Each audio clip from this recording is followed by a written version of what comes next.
Imaginez ceci. Vous marchez dans les rues de la Rome antique en 67 après JC, et vous êtes témoin d'une scène qui vous glace le sang.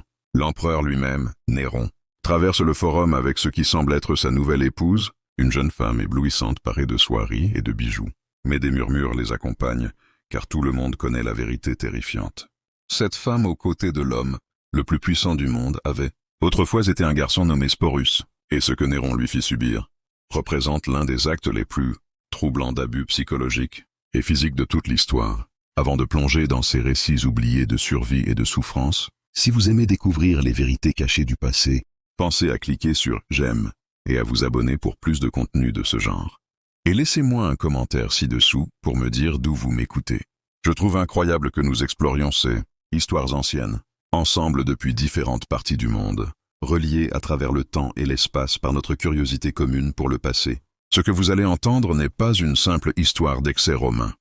C'est le récit de la manière dont le pouvoir absolu peut transformer l'amour en obsession, le deuil en folie, et un être humain en une poupée vivante, créée pour satisfaire la fantaisie tordue d'un seul homme. Le nom de Sporus ne vous est peut-être pas familier, mais son histoire vous hantera longtemps après l'avoir entendu.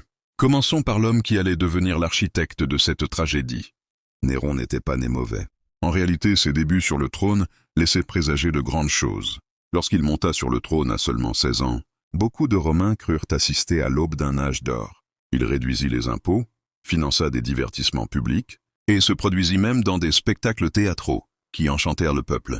Mais le pouvoir absolu a le don de corrompre même les âmes les plus prometteuses. Et vers 65 après JC, quelque chose s'était brisé dans l'esprit de l'empereur. Peut-être était-ce la paranoïa, constante de savoir que tout le monde autour de lui convoitait sa place. Peut-être était-ce l'isolement d'être le seul, dans un empire de 60 millions d'habitants, à ne jamais pouvoir être contredit, à ne jamais être défié, à ne jamais entendre qu'il avait tort.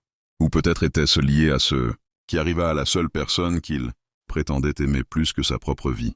Elle s'appelait Popée Sabina, et elle incarnait tout ce que Néron pensait désirer chez une femme. Une beauté indescriptible, une intelligence capable de soutenir sa vision grandiose de lui-même, et une ambition assez forte pour partager ses rêves de gloire éternelle. Mais Popée n'était pas seulement un joli visage à la cour impériale. Elle possédait un instinct politique, aiguisé, qui faisait d'elle une alliée redoutable ou une ennemie dangereuse. Lorsque Néron la rencontra pour la première fois, il était déjà marié à Octavie, la fille du précédent empereur. C'était un mariage froid et sans amour, scellé uniquement pour des raisons politiques. Popée représentait tout ce qu'Octavie n'était pas. Là où Octavie se montrait discrète et réservée, Popée était vive et autoritaire. Là où Octavie cherchait à éviter les regards, Popée se complaisait à être le centre de toutes les attentions. Leur liaison commença comme un scandale banal à Rome, mais ce qui débuta comme une simple adultère se transforma rapidement en une véritable obsession. Néron n'était pas seulement attiré par sa beauté, il était dévoré par elle, d'une manière qui effrayait même ses conseillers les plus proches. Il se mettait dans des accès de rage meurtrière, sineux. Serait-ce qu'un homme osait regarder Popée trop longtemps lors des cérémonies publiques? Pour la protéger, il postait des gardes autour d'elle en permanence. Mais en vérité, c'était pour surveiller chacun de ses gestes, chacune de ses paroles. Il la noyait sous des cadeaux somptueux, vidant le trésor impérial sans la moindre hésitation. Des bijoux venus d'Inde, des soies importées de Chine, des parfums rares d'Arabie. Mais ce qui révélait le plus sa folie, c'était la manière dont il remodelait le monde pour satisfaire son obsession. D'abord, il divorça d'Octavie, un choc pour Rome entière, aliénant de nombreux alliés. Puis, il annonça son intention d'épouser Popée lors d'une cérémonie impériale grandiose. Le mariage fut un spectacle d'opulence sans précédent. Néron ne lésina sur rien pour montrer sa dévotion. Mais même ce rituel n'apaisait pas son besoin de posséder Popée entièrement. Il l'isola peu à peu, l'éloignant de sa famille et de ses amis, l'entourant uniquement de ceux qui devaient leur carrière à sa faveur. Il fit créer d'innombrables portraits et sculptures d'elle, non seulement pour les espaces publics, mais pour ses appartements privés. Il voulait la contempler à tout moment, même lorsqu'ils étaient séparés. Les textes antiques rapportent qu'il passait des heures à l'observer, dans ses gestes quotidiens, comme une ombre silencieuse. Ce n'était pas de l'amour, c'était une obsession dévorante. Néron ne voyait pas Popée comme un être humain, mais comme un objet parfait destiné à satisfaire ses désirs. Popée, quant à elle, semblait parfaitement consciente du jeu dangereux dans lequel elle évoluait. Elle savait que sa beauté et l'obsession de Néron lui conférait un pouvoir immense. Mais elle savait aussi que ce pouvoir comportait des risques mortels. Elle commença à utiliser son influence pour protéger les intérêts de sa famille, construisant un réseau de soutien fidèle, prêts à la défendre si l'affection de Néron venait à vaciller. Pourtant, Poppée avait une faiblesse fatale. Elle n'avait pas peur de défier Néron, contrairement à tous ceux de la cour impériale, qui anticipaient ses humeurs. Elle conservait son indépendance d'esprit. Elle discutait, critiquait, et parfois même se moquait de lui, osant contester son jugement artistique ou politique. Le jour fatidique de 65 après JC, une dispute domestique dégénéra. Certains historiens parlent du retour tardif de Néron des courses de chars, d'autres de ses activités théâtrales. Mais le résultat fut le même. L'empereur perdit totalement le contrôle, dans une colère qui le hanterait pour toujours. Selon Tacite, la tension monta lorsque Poppée osa remettre en question ses priorités, suggérant qu'il se préoccupait plus de son image publique que de ses devoirs de mari et de père. Elle était enceinte de leur deuxième enfant, et le stress la rendit moins tolérante face à ses accès de folie. Ce qui suivit reste débattu. Mais tous s'accordent sur l'issue tragique. Néron, dans un accès de rage, frappa sa femme, enceinte avec une violence telle qu'elle subit des blessures internes fatales. Certains parlent d'un seul coup terrible à l'abdomen. D'autres racontent une attaque prolongée, la laissant saigner et inconsciente sur le sol de marbre.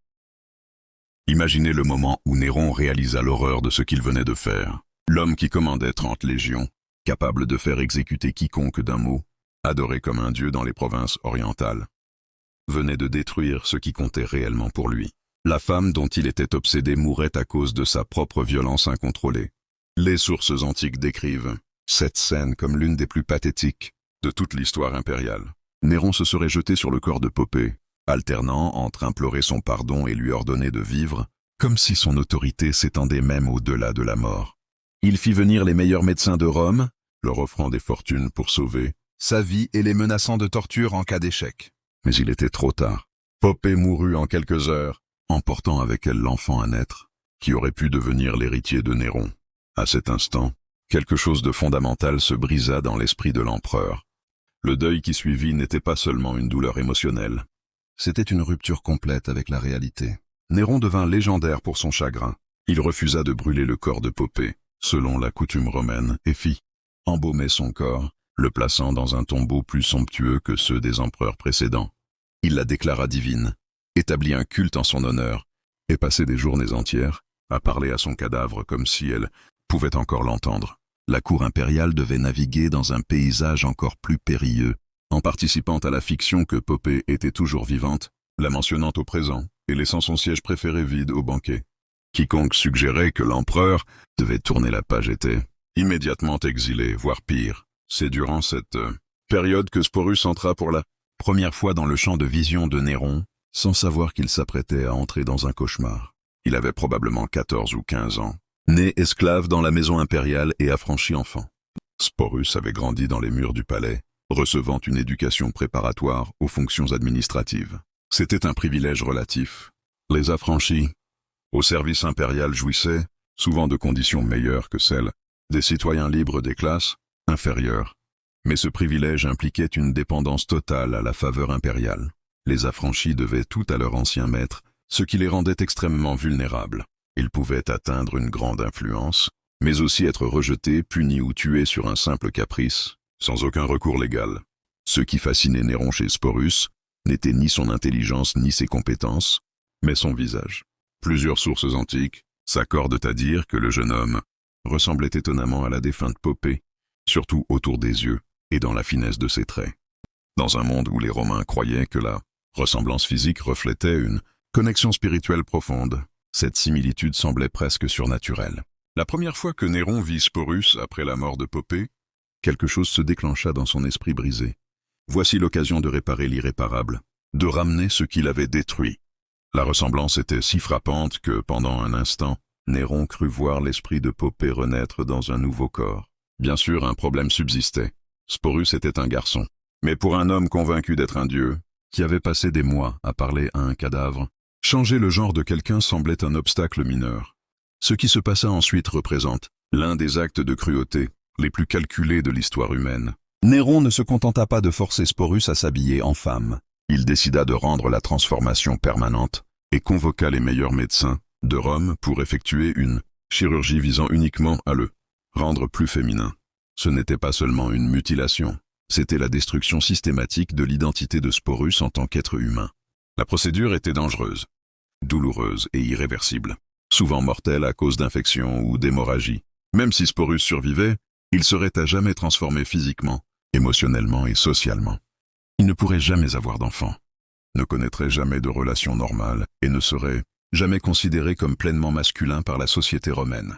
L'opération eut lieu dans le palais impérial, dans des quartiers spécialement préparés à cet effet. Les techniques chirurgicales antiques étaient primitives, utilisant des instruments basiques et des anesthésiques rudimentaires. Le processus fut extrêmement douloureux, durant des heures, avec un risque élevé de mort. Sporus fut maintenu par des gardes, tandis que les médecins opéraient, sachant que ses cris tomberaient dans l'oreille d'un empereur indifférent. Lorsqu'il se remit, après des semaines ou des mois, Néron annonça quelque chose qui stupéfia même les aristocrates romains les plus blasés. Il allait épouser le jeune homme lors d'une cérémonie impériale complète. Les préparatifs durèrent des mois et mobilisèrent des ressources colossales. Sporus reçut un nouveau nom, Sabina, en hommage à l'impératrice défunte, et fut installé dans des quartiers spéciaux pour se préparer à son nouveau rôle. Les couturières impériales créèrent une garde-robe complète, confectionnant des robes adaptées à sa nouvelle silhouette et capables de masquer ses traits masculins restants. Les joailliers fabriquèrent des ornements spécialement pour lui, incorporant souvent des pierres ayant appartenu à Popée elle-même. Ces accessoires n'étaient pas de simples ornements, mais des liens tangibles avec la défunte. Les maquilleurs lui enseignèrent des techniques pour féminiser ses traits, utiliser du charbon pour agrandir ses yeux, appliquer du rouge sur ses joues et utiliser des poudres pour adoucir les angles du visage. Ces leçons ne concernaient pas seulement l'apparence, elles servaient à effacer systématiquement son identité originelle. Les coiffeurs lui apprirent à coiffer ses cheveux de manière complexe, à marcher, s'asseoir et gesticuler comme une véritable dame romaine. Ces enseignements étaient stricts, répétitifs et psychologiquement éprouvants, renforçant l'emprise de Néron sur Sabina. Ce processus quotidien, long et minutieux, impliquait plusieurs serviteurs et l'utilisation d'outils chauffés, de maquillage et d'ornements coûteux. Sabina devint progressivement l'incarnation d'un idéal imposé, un mélange de mémoire de Popée et d'obsession impériale, subissant une transformation totale et irréversible. Il apprit à tenir ses mains, à positionner ses pieds, à arranger ses vêtements lorsqu'il était assis et à se déplacer dans l'espace, transmettant la grâce plutôt que la force masculine. Des coachs vocaux travaillèrent avec lui pour modifier ses intonations et adopter des manières de langage associées au discours féminin. C'était sans doute l'aspect le plus difficile, car les habitudes vocales sont profondément enracinées et difficiles à changer consciemment. Chaque jour, Sporus était contraint de se regarder dans les miroirs et de voir un étranger portant son visage. Chaque leçon de comportement féminin lui rappelait que son identité était systématiquement effacée. Chaque bijou ayant appartenu à une femme décédée devenait un lien le maintenant prisonnier d'un rôle qu'il n'avait jamais choisi. Le mariage fut programmé au printemps 67 après JC, coïncidant avec des fêtes religieuses pour lui, donnait un poids cérémoniel supplémentaire. Néron ne ménagea aucune dépense, traitant cette union comme un véritable mariage impérial digne du plus grand empereur de Rome. La cérémonie se déroula dans la plus grande salle du palais, décorée de fleurs importées et éclairée par des milliers de lampes à huile. Des musiciens jouaient des airs traditionnels de mariage, tandis que les serviteurs servaient les meilleurs vins et mets délicats. Pour les observateurs extérieurs ignorant toute l'histoire, cela pouvait sembler un mariage impérial normal, mais ceux qui comprenaient savaient qu'ils assistaient à quelque chose d'inédit et de troublant. L'homme le plus puissant du monde épousait publiquement un adolescent, chirurgicalement transformé et habillé comme sa défunte épouse. La cérémonie incluait tous les rites romains traditionnels: échange de vœux, prise des mains, partage du pain sacré, signature des documents légaux pour officialiser l'union. Les invités jouaient leur rôle avec des talents d'acteurs, offrant félicitations et cadeaux coûteux tout en maintenant une joie appropriée. Après le mariage, Néron traita Sporus exactement comme il l'aurait fait avec une impératrice légitime. Le jeune homme reçut son propre personnel, des quartiers dans le complexe du palais et un revenu provenant du trésor impérial. Il disposait de sa propre litière, de chevaux pour monter et d'une suite de fidèles. Mais tout ce luxe apparent avait un prix terrible. Effacement complet de son identité, originelle et performance constante d'un rôle psychologiquement dévastateur. Sporus devait accompagner Néron lors des cérémonies publiques, s'asseoir à ses côtés lors des dîners d'État et jouer le rôle de l'épouse dévouée dans toutes les interactions.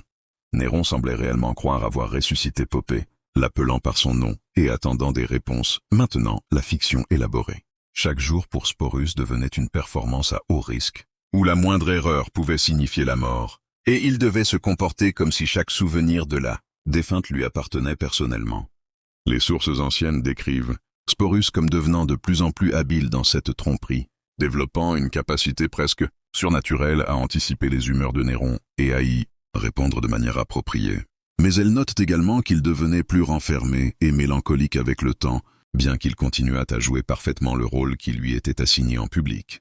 La pression psychologique était presque impossible à imaginer. Chaque matin, Sporus se réveillait dans des chambres décorées pour lui, rappelait une femme décédée qu'il n'avait jamais connue. Chaque reflet dans le miroir ne ressemblait en rien à son apparence originale. Chaque conversation nécessitait de prétendre être quelqu'un d'autre, ayant des souvenirs et des expériences qui n'étaient pas les siens.